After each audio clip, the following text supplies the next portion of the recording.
जय श्री राम मित्रों, आपके अपने YouTube चैनल भक्तिरस पर आपका स्वागत है। दोस्तों, आज के वीडियो में हम श्री कृष्ण और पांडवों के बीच हुए वार्तालाप की चर्चा करेंगे कि कैसा होगा कलयुग। भगवान श्री कृष्ण ने पांडवों को कलयुग के 5 प्रभाव बताए थे। दोस्तों, आपसे निवेदन है कि वीडियो को लाइक और शेयर करना मत भूलिएगा। इसी आशा के साथ चर्चा आरंभ करते हैं। दोस्तों, महाभारत के समय की बात है। 5 पांडवों ने भगवान श्री कृष्ण से कलयुग के बारे में विचार विमर्श किया और कलयुग के बारे में विस्तार से पूछा और जानने की इच्छा प्रकट की कि कलयुग में मनुष्य कैसा होगा, उसके व्यवहार कैसे होंगे और उसे मोक्ष कैसे प्राप्त होगा। इन्हीं प्रश्नों का उत्तर देने के लिए भगवान श्री कृष्ण कहते हैं, तुम 5 भाई वन में जाओ और जो कुछ भी दिखे वह आकर मुझे बताओ, मैं तुम्हें उसका प्रभाव बताऊंगा। 5 भाई वन में गए। युधिष्ठिर महाराज ने देखा कि किसी हाथी की 2 सूंड है। ये देखकर आश्चर्य का पार न रहा।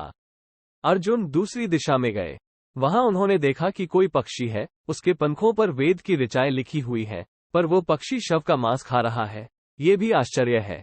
भीम ने तीसरा आश्चर्य देखा कि गाय ने बछड़े को जन्म दिया है और बछड़े को इतना चाट रही है कि बछड़ा लहूलुहान हो जाता है। सहदेव ने चौथा आश्चर्य देखा कि 6-7 कुएं हैं और आसपास के कुओं में पानी है, किंतु बीच का कुआं खाली है। बीच का कुआं गहरा है, फिर भी पानी नहीं है।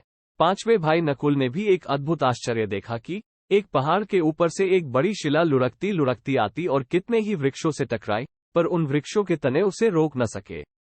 कितनी ही अन्य शिलाओं के साथ टकराई, पर वह रुक न सकी। अंत में एक अत्यंत छोटे पौधे का स्पर्श होते ही वो स्थिर हो गई। 5 भाइयों के आश्चर्यों का कोई पार नहीं। शाम को वे श्री कृष्ण के पास गए और अपने अलग अलग दृश्यों का वर्णन किया।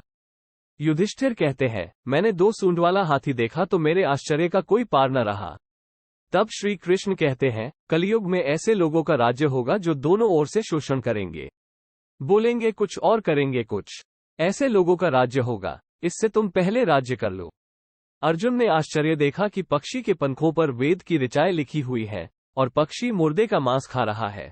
इसी प्रकार कलयुग में ऐसे लोग रहेंगे जो बड़े बड़े पंडित और विद्वान कहलाएंगे, किंतु वे यही देखते रहेंगे कि कौन सा मनुष्य मरे और हमारे नाम से संपत्ति कर जाए।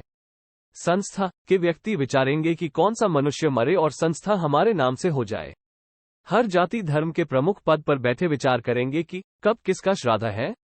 चाहे कितने भी बड़े लोग होंगे, किंतु उनकी दृष्टि तो धन के ऊपर, मांस के ऊपर ही रहेगी। ऐसे लोगों की बहुतायत होगी जो परधन को हरने और छीनने को आतुर होंगे, और कोई कोई विरला ही संत पुरुष होगा। भीम ने तीसरा आश्चर्य देखा कि गाय अपने बछड़े को इतना चाटती है, बछड़ा लहूलुहान हो जाता है। कलयुग का आदमी शिशुपाल हो जाएगा। बालकों के लिए इतनी ममता करेगा कि उन्हें अपने विकास का अवसर ही नहीं मिलेगा। किसी का बेटा घर छोड़कर साधु बनेगा तो हजारों व्यक्ति दर्शन करेंगे, किंतु यदि अपना बेटा साधु बनता होगा तो रोएंगे कि मेरे बेटे का क्या होगा। इतनी सारी ममता होगी कि उसे मोहमाया और परिवार में ही बांध कर रखेंगे और उसका जीवन वहीं खत्म हो जाएगा। अंत में बेचारा अनाथ होकर मरेगा। वास्तव में लड़के तुम्हारे नहीं हैं, वे तो बहुओं के हैं, लड़कियां जमाइयों की हैं, और तुम्हारा ये शरीर मृत्यु का है। तुम्हारी आत्मा परमात्मा की धरोहर है। तुम अपने शाश्वत संबंध को जान लो बस। सहदेव ने चौथा आश्चर्य ये देखा कि 5-7 भरे कुएं के बीच का कुआं एकदम खाली।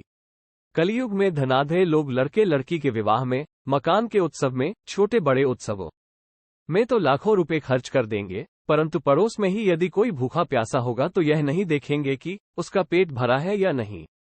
दूसरी ओर मौज मौज में शराब, कबाब, फैशन और व्यसन में पैसे उड़ा देंगे, किंतु किसी के 2 आंसू पोंछने में उनकी रुचि न होगी, और जिनकी रुचि होगी उन पर कलयुग का प्रभाव नहीं होगा, उन पर भगवान का प्रभाव होगा।